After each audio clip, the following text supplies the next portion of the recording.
Yo, hammaga salom. Sizlar bilan Shashratli mavzuda 2 kanal. Bugungi kanalimda men o'zimni ba'zan juda ham maqtab chiqaman va buning uchun menga bir muddat ketadi.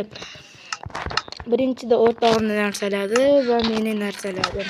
Va bu yerda musulka, agar musulka kelar bo'lsa, aytdim-de, musulkadan-de, bolatdan-de, borib, endi bitta uchun mabikka to'planardi.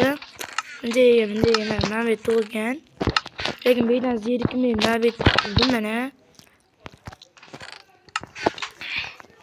Undan keyin mayton narsadan to'lib qoldi. Undan keyin mabikga tushirdim. Ardandek bu yerda spawner. Mana bu yerda zombilar bor. Hali bir yangilanmadi. Bu yerda endi zombilar ko'payib zo'r bo'lganlar. O'rtada ko'rsatmali shekilli, bitta. Ana yerda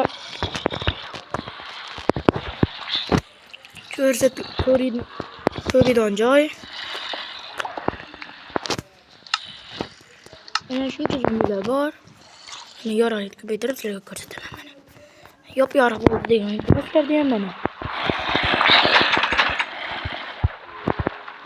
Topdan zombilar tushadi. Ayta spawner. Ko'rdingizmi hammaga va bir yarim vaqt ketdi. Shuning uchun hammaga ko'rishguncha deb qolaman. Xayr.